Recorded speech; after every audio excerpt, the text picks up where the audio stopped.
Welcome, everyone, to Convos on the Coast. This is the podcast brought to you by the First Coast Apartment Association. My name is Eden Kendall. I'm a broadcaster here in Jacksonville, Florida, and through marriage, I think, family member of the multifamily housing community and everybody that takes care of people that are either residing in these homes or are working in that industry. And we have great guests for you today. But first, let me tell you a little bit about our topic.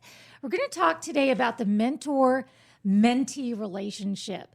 You may be listening right now and you don't realize that you are now in a position to be a mentor. I think a lot of us do something for an extended period of time and then we don't realize that we've crossed over the line to now being the one who can offer somebody our input. Or maybe you're just getting into multifamily housing and maybe that's why you're even here, because you're trying to absorb everything that's being talked about in your new industry. So you might be someone who would benefit from having a mentor. So let me introduce our guests to talk about this. Cartel, why don't you, instead of me introducing you, why don't you tell everybody a little bit about yourself? For sure. Thank you, Eden. I'm super excited to be here. My name is Cartel Buxton. I'm with Fort Family Investments here in Jacksonville, a luxury apartment developer. We build and manage our communities, and I happen to be the marketing coordinator for them. And so that entails handling all their advertising, marketing, resident experience, reputation management, anything that falls under the branding umbrella, I kind of manage, and I love what I do. It's a super fun business to be in. I love even more being a part of the First Coast Apartment Association as the chair of the Next Gen Committee. That affords me the opportunity to sit on the board as well. So when I sit in on those board meetings, I learn a lot more about our industry, the state of our industry, and get to experience a more in-depth version of what's going on in multifamily. And I'd like to come back to that and revisit what it means to be part of the next gen, because, you know, a lot of industries don't have that focus on the future. And so I think that's really interesting. Jim, you're up. Who are you? Why are you here? Why am I here? I'm Jim Forlenza. I'm the Executive Vice President with First Coast Apartment Association. And first off, just want to say thank you to both of you for being here and taking the time to take part in Convos on the Coast. Eden, we love having you back. It's great when you host and everyone gets excited about that. So we're happy for that. And always glad to have Cartel here. I think sometimes I might as well get an office for him because he's up here a lot between his volunteer efforts and the Next Gen Committee and things like that. So it's great to have Cartel, Thank you. Who's a fantastic and fantastically involved member of FCAA. So as I said, I'm the Executive Vice President here. I've actually just finished my 1-year anniversary about a week or so ago. So happy anniversary. Thank you. So it's great to be here on the First Coast, and we're loving Florida and happy to be here. So it's, my background was primarily in the events world, so putting on conferences and trade shows and concerts and public events and things like that, and then kind of maneuvered my way into the association world and association management, and so that's kind of how I've ended up down here in Florida. But excited to be here, and certainly excited to be here today to talk about mentors and mentees. Well, you've certainly brought a lot of fresh ideas with you, so I think it's great when somebody from a different line, you know, within the same family of skill sets, but then you bring in a fresh approach. And we have to give a shout out to our engineer today, Addison, producer, engineer, all of the things, director, all of the titles. She can put that on her resume, even though she's not going anywhere.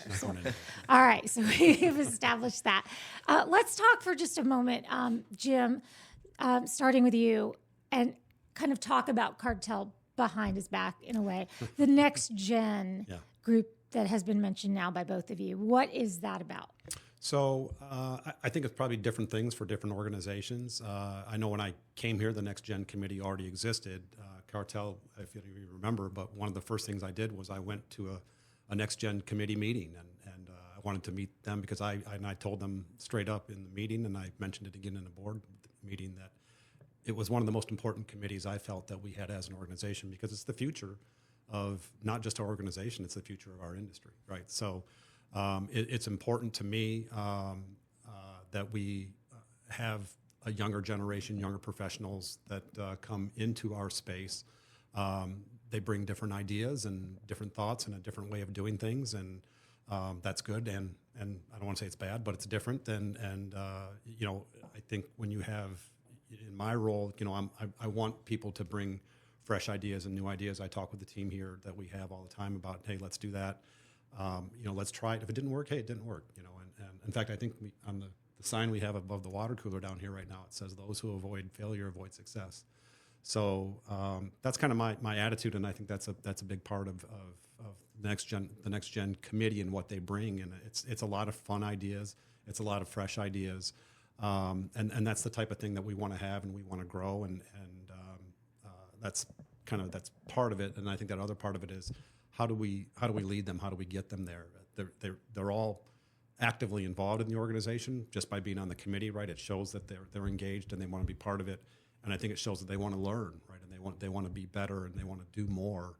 And it's our job, I think, as the OGs. OGs. Thank you. Yeah, that sounds way better.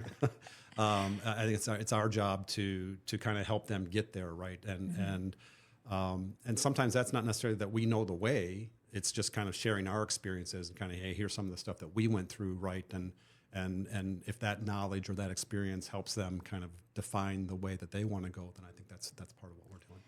And Cartel, you being part of that next gen committee, a large part of it, are you finding it's helpful to be recognized as the future instead of kind of like just jumping in without any kind of guidance? Yeah, I definitely think that, who doesn't love recognition at the end of the day? And the fun part about the Next Gen Committee is that we originally started as more of a committee that hopped on a call. We'd listen to someone else in the industry that kind of spoke about their experience coming up.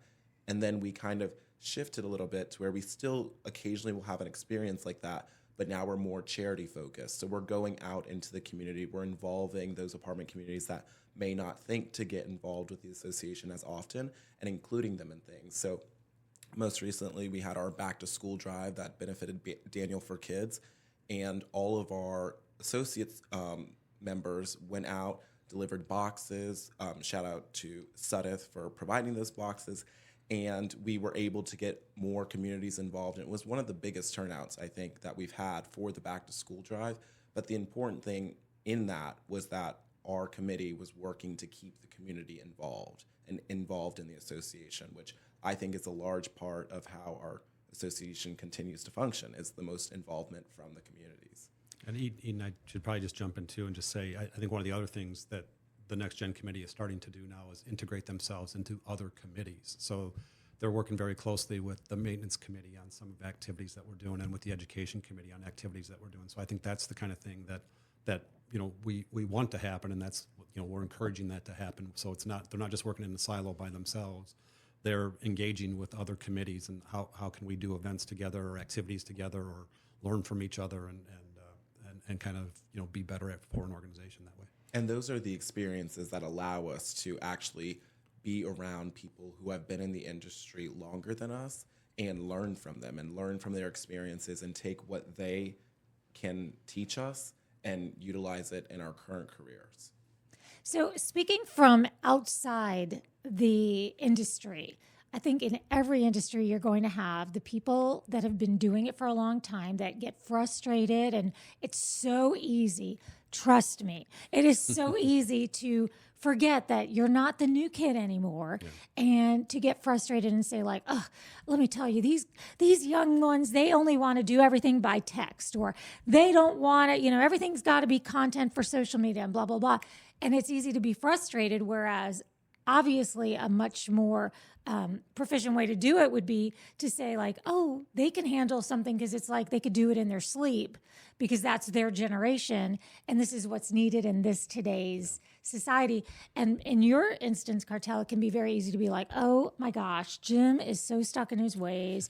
I'm trying to bring new ideas, and these old farts want to just do Facebook when they should be on this new, like little things like that, sure, where everybody could go into a relationship with a little bit of a chip on their shoulder. But what we're all here to say is the mentor-mentee relationship takes the best of what both parties have to offer and creates the best possible scenario. So I thought, if you didn't mind, I could run some of these stats by you all, telling you a little bit about why having a mentor-mentee relationship could really help everything along. And one of them, and I'll tell you, Jim put these together for me, or maybe Addison did, or maybe ChatGPT did, but I don't care.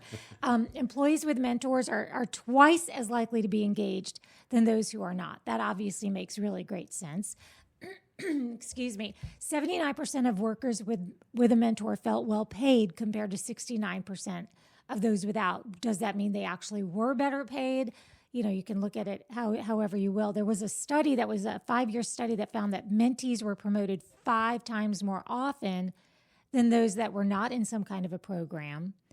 And it kind of the list goes on as far as pay grades and being content on the job. And I have to think that I'm not going to pressure you now to come up with one of these times, but Cartel, can you think of a time where maybe you had a great idea, but then somebody with more experience said, that could work, but let me tell you what roadblocks you may face? Oh, for sure. I think going back to our most recent lease up, Pinnacle, we were opening that community, and I'm very fortunate to have a director of property management who I also consider to be my mentor, that, she was coming to me and asking for ideas for. And this has to be Jody, right? Yes, this is Jody with Fort Family, yes.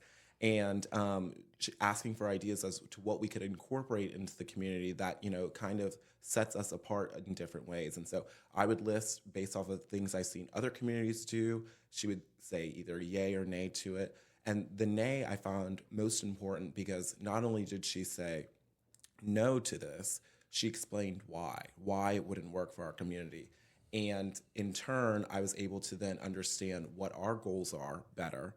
And then from that, understand, there's legalities that come to certain things. There's maybe a time where the insurance company is not going to be too happy if we do something like that. So that's definitely something that, I can sit on the outside and think, hey, why don't we do this? These people are doing it. But you have to understand the metrics of how your company works and what works for your company. So that was a great moment for that. And really quickly, I did hear you mention originally employees with mentors are twice as likely to be engaged than those who are not. I find that to be surrounded by a lot of accountability, which is important in your career, your workspace. Accountability comes from, your mentor almost gave you these guiding steps into things. And so when you come back to them and you're explaining like, hey, I did this and it worked, or hey, I did this and it didn't work, but I'm able to go around it this way because you explained something else to me another way. That level of accountability is why we tend to be more engaged, I think. Good thoughts. For sure. And Jim, let's talk about you as once you were mentored and now you're in a position to mentor. Yeah. So can you walk us through what your experience has been? Yeah, I think for me, younger Jim, right, was when you're looking for those mentors. I was fortunate enough coming up through my industry at the time that some of it was organic, right? You just kind of naturally saw people that you thought were great leaders and the way they managed people and the way they handled their teams. And those, you're kind of like, hey, those are the things that I want to have too. Those are the qualities I want to have as I progress throughout my career. And I've taken those things throughout my career, right? I think as all of us would, right, when you're walking through and you've had different bosses and leaders and team members and stuff like that, you look at those qualities and you say, hey, this is the kind of stuff I like, and this isn't the kind of thing that I don't like that, or I don't respond well to that. That's not the way I want to be taught or led or whatever. And so you kind of take those qualities that you like and the ones that you don't and you put them all into the box, right? And that helps you. That's part of your career growth and where you go. So, and I was fortunate. I had people, there were some things I was doing in my career at an age that I was surprised, like why are they giving a 26-year-old kid, some of these responsibilities when I'm traveling the world, and couldn't figure that out. And I ended up on some boards and I had some folks that were much older than me that graciously and willingly took me under their wing and kind of helped me get through. And so I always thought for myself as I was going through my career I wanted to be that as well, right? I wanted to be that mentor to others, right, to help them, and not so much because I think there's a difference between, and I don't know if we'll talk about this later, but there's coaching and there's being a boss and there's being a mentor. Right? Let's zoom in on that. Okay. Coaching is different than being a mentor. How? I don't know the definition. How would you say? I'd say how I would define it would be. Yeah. I would say for me, coaching is more short term and probably project oriented, right? Yeah. Or goal oriented. And mentoring to me is a much more longer term. Long game. Right, yeah. So, I have folks that worked with me, and I believe, it was a mentor-mentee relationship. And we still communicate to this day, and we stay in touch with each other, and we're in completely different industries now, but we still talk and share ideas and thoughts and just even, the personal part of it as well. And I think that's a different part of it too, is to me is coaching, you might not have those personal relationships and developments that you would have when in a mentor-mentee relationship, right? So I think that's part of it as well. I was talking with my husband about this topic, and you had done some research on some popular mentor-mentee relationships, and I'll throw some of these out there. But Mr. Miyagi and Daniel San from Karate Kid, that's a mentor-mentee relationship. If you're a Harry Potter guy, Dumbledore and Harry Potter. Now, Dumbledore, sure, he was going to be in a position to be an authority figure for Harry Potter, but it was so much more than that. That's right. Instead, he took a personal interest in his growth. And Yoda, of course, and Luke Skywalker is another iconic duo. But then I challenged Steve to come up with some others. And I said, can you think of anybody like in the sports world? And this is what he said. I think the sports world, it doesn't apply as much, because in a coaching, very similar to what you just said, Jim, in a coaching scenario, it's a play-by-play. You're going to do as I say. There's not really any wiggle room. How do you feel about this? What decisions could you make? No, I'm the coach. I'm going to tell you what you're going to do.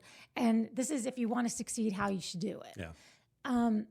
It's a results-oriented business, right? Yeah. So at that point, it's kind of it's like the veteran QB, right? They draft the young quarterback, and it's like, am I supposed to mentor this person? He's going to take my job, right? Why would I want to do that? And that happens too, right? Don't some people shy away from wanting to be a mentor because they're worried about creating their own replacement? Absolutely. Yeah. And that's also what Steve said. He said, well, within the team, if you're the quarterback and you're being a mentor for, the backup, great. Everyone loves that. Yeah. But how much are you really putting in? Because this could be the guy that steps in when you sprain an ankle or get a knee injury and does better than you did. That's right. So we call that, being Wally pipped. That's right. The whole Wally pip in the sports. That was in my head when you brought that up. So that's when the replacement comes in. Wally Pipp took a day off, headache, I think it was, or stomach ache, and then his replacement steps in, and the rest is history. Do you know that name? Nope, you don't. Was it Lou Gehrig or who was it? Yeah, so that's the most sports you'll ever hear from me. I'm done with my sports. That's all I know. I'm right there with you. Okay, but you get the gist of it, where there could be a fear factor in mentoring. So for that reason, do you guys feel, I'm just asking you, should you find somebody who's doing the exact thing you're doing, or somebody who's so far up the chain that they don't think of you as a threat? I mean, who do you look for?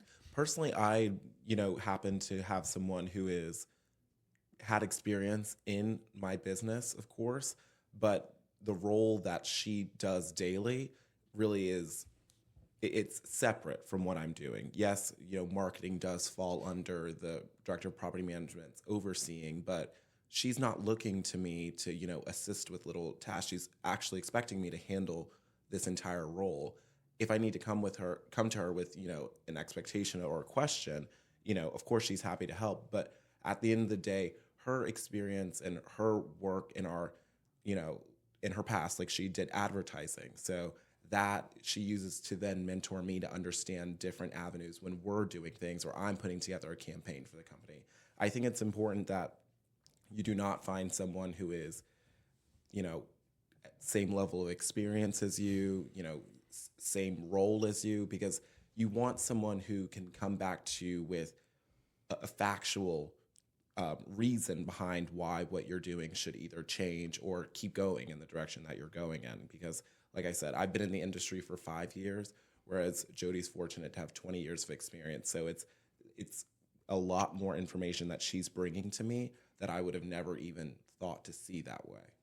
And Jim, do you see it being, obviously that's incredibly valuable. For sure. Do you see the value of what being a mentor does, as far as maybe it adds one more thing that makes you valuable to your company if you're building the future, but also just to kind of, I don't know, not be the old fogey in the building. I mean, I could only say that because I think I'm older than you. If I wasn't, I don't think I'd call you an old fogey, but you know what I mean? It feels like I do have something to offer, even if what I'm offering is really teaching someone else how to do what I'm doing. Yeah. And you didn't finish, by the way, telling about your story as a mentor.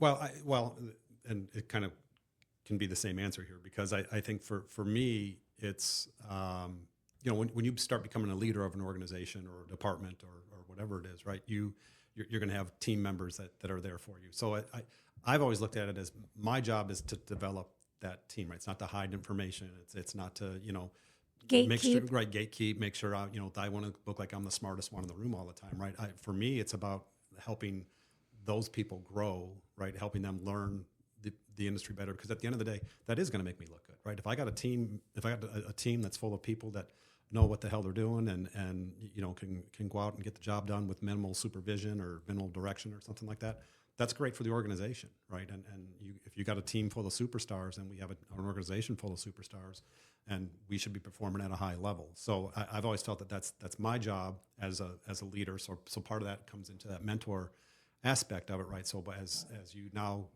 move on in your career, and I've gotten older and more experienced, and you take that look as a mentor and say, okay, how can I help these people get there, right? And so I think as a mentor too, there's people you seek out almost and say, I see a lot of potential in this person over here, and maybe I'll spend a little more time with them to try and help them, because I see there's just something, I don't know how to describe it. There's an it factor to it, right? Mm-hmm. But you can kind of feel it sometimes with certain people, and it's whether it's the way they ask questions or the way they're engaged or just the thought process from a conversation, but there's something there, and you can kind of tell those people that want to be receptive mm-hmm. and want to have that kind of a relationship. And I think that's I don't know if that's something you wake up with one day. I just think it's kind of something that it's a skill set, perhaps, that over time when you meet different people and take that information in.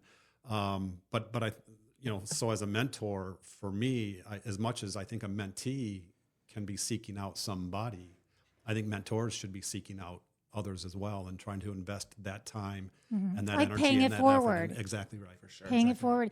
Right. And Cartel, this isn't to say that you aren't in a position to mentor somebody, because you certainly are. I mean, there are, you're younger, but you're now experienced and succeeding. So right. That's not, so are there some things that you would say to somebody who's just getting into this industry that, and here's a thing that just happened. I'll just bring this in from outside. Recently, I know somebody who's on the sales force at one of the media companies I'm with. I'm with a couple of companies, so I don't want to name names or who. But and he got out of it because he decided, you know what, this isn't for me. But if he had a mentor, he might have still come to that same conclusion, but he might have had somebody who could say, listen, I know why you feel that way, but I'm telling you, this is just, put that on this column of things that don't happen as much as you think they're going to happen. Right. And this part of it makes that thing worth it. Right. So somebody who's walked in your shoes, but you probably see people all the time. You're like, you know what? You remind me of me. Mm-hmm. And that's why I think I should mentor you. Yeah, I definitely think that now I am experienced in the industry. And there's things that I've seen, being fortunate enough to, like I said, sit on the board, that I've learned about within our industry that are like, to me, it's very exciting. Like I recently went to FAA Impact, and I got to, go to the Capitol in Florida and speak with different legislators and talk to them about important legislation we have coming up. And, I'm lucky enough to say that the legislation that we fought for passed. And I learned a lot about it. And it was experiences like that if I wasn't pushed to be a part of something like Leadership Lyceum with the Florida Apartment Association, that I would have never even been fortunate enough to learn more about our industry. So to someone coming in and someone new, I would definitely say get involved. Be a part of the association that, you're allowed to be a part of. And honestly, I could really say that in any industry. If your business is a part of some sort of association or league that allows for high levels of networking, the way that the First Coast Apartment Association provides, definitely get involved in it, because that's where you're going to meet those different people that are going to, A, either become your mentor one day, or B, connect you with people that can become your mentor and, allow you to build your career, for sure. I think some research could go into also from the mentor standpoint of finding out how to be the best kind of mentor and how involved you want to be. And also, what steps do you take? Should you do regular check-ins? Is it something where you are going to be giving a lot of honest feedback and, how positive, how negative? There's a lot to it and every situation is different. But I want to give each of you one. We have our maintenance minute coming up, so I don't want to run out of time before we do that. So I want to give each of you one more opportunity to just grab the mic and say whatever on this subject you want to say that could encourage others to seek that out. But before I do that, I have to ask you, do you ask someone, is it like a promposal? Would you please be my mentor? Or may I mentor you? Because you need it. What do you do? How does that work? So if you could answer that and then also give us any parting statements about the subject, that would be great, starting with you, Cartel. Yeah, I have never, I don't know if I have the gumption to go up and ask someone to be my mentor. I was, like I said, fortunately placed in a position where my mentor was almost right there, and I've learned so much from her over the years, especially since getting fully into my role and learning more about being in the marketing side of the business, dealing with advertising. Reputation management is a huge part of any business, and I was able to learn a lot of that through her. I don't know if I would have been able to walk up to her and be like, please be my mentor. It's kind of one of those more unspoken things. So I definitely see that it can be beneficial too, because you want someone who's going to check in on you. She happens to be an office away, so she's always going to check in on me. So yeah, but definitely if you have that opportunity to find your mentor and you think this person is experienced, they have a lot of time under their belt, they know what they're talking about, and you at some point in your career want to make it to their level, you definitely want to ask them and try and have them be your mentor. Such a valuable commodity too. Oh, for sure. Yeah. Jim? Yeah, I think back to, I don't think I ever asked anybody directly, hey, be a mentor. I did have somebody at one time ask me and said, will you be my mentor? I found that very weird for some reason. But so I think as Cartel, I think eloquently put, there's a more subtle approach to it. And, I think you can go to a person and ask questions and start talking to them and say, or even just say, hey, can we go to lunch and can you talk to me about X, Y, Z or something like that? I think that's probably a more, better way. So you don't wait outside the office with a sign and balloons. As you said, no prom proposals, no fireworks going off, nothing. But I also think too that it's fine if after a little time has gone by, you could say something like, "Hey, I just want to thank you. I feel like you've really been a mentor to me." And, maybe it gets said at some point or the other. But the point here is it doesn't have to be so formal. So don't get nervous about this when you're hearing this and thinking, "I really want to think about who I want to be my mentor," and then I have to ask them. It's not that deep. You really are just speaking about having someone that you realize. It's like a realization that this is somebody who I would like to have a career that is on that same trajectory, and I just really would love to be on track like they are. And so, consider it an honor. I am so flattered if someone were to say that to me. I mean, I don't know if I would think it was weird, but I certainly would be very flattered. And sometimes flattery gets you in the door. That's right. There was also situations, just from my own personal experience, where maybe somebody who probably wouldn't take a meeting with me if they knew it was just, I did this a lot when I was graduating college. They wouldn't take a meeting with somebody who's like just looking for a job. But if I said, can I come pick your brain? I'm just graduating college. I have so many questions. Absolutely. Can you answer questions for me? And I think people are much more open to that. And for the right reasons. Right. And it's not really being sneaky because you're going to gain something from that. Right. Yeah. But eventually they might decide, you know what? This is also the guy for the job. So it could go in your favor. That's correct. All right. Any parting words, news, flashes, or anything before we hit our maintenance minute? I think just from my perspective, I think if I'm speaking to a generation of people who are looking for mentors, is don't be shy. Take advantage of the opportunity. Ask the questions, like you were just saying, Eden. I think that's the most important thing. I think part of what I got out of my career as I was growing up was I was always curious, right? So I wanted to learn how that was happening, or that was happening, or that was happening, and why it was happening. And so I would hang out in those areas and try and figure that kind of stuff out and ask the questions.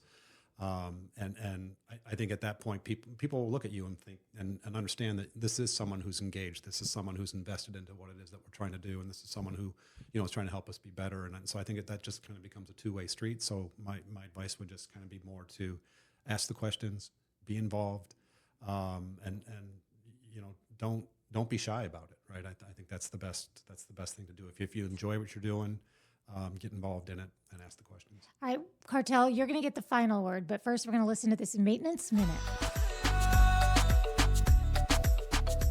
Hi, everyone, and welcome to the Maintenance Minute. Today, we're going to talk about mentorship. For me, mentorship is usually the guidance, support, and encouragement of personal and professional growth of someone younger than yourself. Having been a mentor for many years, it allowed me the chance to enhance one's skills, increase their confidence, and motivate them, just to name a few. Building this relationship allows us to provide opportunities for leadership and personal growth while sharing our knowledge and wisdom. This also contributes to someone's success. There is nothing more gratifying to me as a mentor than watching someone grow and become successful and knowing you played a small part in that. From my experience, I was very fortunate to have had a few mentors throughout my career, and I owe a lot of my success to them. When I started out as a technician, I knew nothing about the industry. For the first year, I had to ask contractors a lot of questions to learn the things that I did. After that year, I was offered a supervisor position and was very unsure of myself at becoming a leader. Where do I begin? Or how do I begin to lead a team were just a few of the questions I asked myself. Then I had a lady from corporate who took me under her wing and began to guide me, offer advice, and push me to my full potential. One of the most important pieces of advice that she gave me was that I couldn't do it all myself, and the importance of teamwork, to build and lead your team while working alongside them. This also helped me grow as a person and made me very humble. I carry with me and share her words of wisdom everywhere I go and in the classes that I teach. Having a mentor enhanced my career, so whether you are just starting out or have been in the industry a few years and you have someone who is willing to help you, then take that help and guidance. One master key when you get that opportunity is to listen and have an open mind. Be like a sponge and absorb everything you possibly can. The words and advice these mentors give you are from their own experiences and what has made them successful. Just remember, if you don't have or can't find a mentor, please reach out to the First Coast Apartment Association, as we have several professionals who are ready and willing to help. Thank you all for listening, and have a great day. Okay, final parting words, Cartel. Well, it's so funny that Jim said, don't be shy, because that's the one thing I was going to lean into was don't be shy about it. Be engaged in your own career, because this is what you're doing. This is what you love. I think that if you're not ready to settle on a mentor, lean more into the coaching side of things. I can think of 3 people right off the top of my head that, a good friend of mine, and she's also a coach, I would say, Brittany Galinas with Fresh Air. She literally showed me the ropes of networking. I did not understand it at all. I would go to an event and just stand in the corner, but she encouraged me, get out there. I think your coach is going to be someone who may not show you a full image of what's all going on in your career, the next steps to take or the way to move, but a coach can actually show you instances within your career that you need to either A, better yourself, or B, allow yourself to be more open to things. And networking is one of the biggest fears, I think, that come out of younger people in my generation especially. And you have to be willing to put yourself out there. Not everything can just be, let's connect on LinkedIn and now we've networked. You have to go to those events. You have to be engaged. And so similar to what Jim said, don't be shy. And if mentoring is not the path for you right now, or being a mentee is not the path for you, allow someone to coach you, allow someone to show you the ropes a little bit.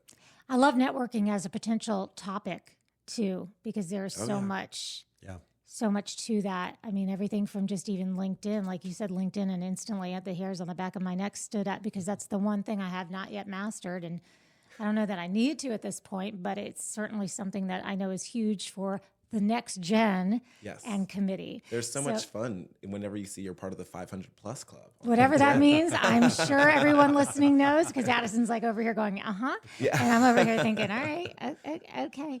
Well, everyone, thank you so much for tuning in to Convos on the Coast. Share a link with someone else in the apartment community, in the multifamily business, because they could potentially be your mentee or your mentor, and that's also part of networking. And it also helps this podcast, because the more listens, and when you do things like review it and like it and all of that, it just kind of helps it grow. And if you're interested in being a sponsor, just think of all the times we could have dropped your name into this conversation. Then you can reach out to FCAA. And until next time, do we have a slogan to get us out? No? All right. Whatever Eden takes us out. All right, here we go. You ready? Bye, everyone.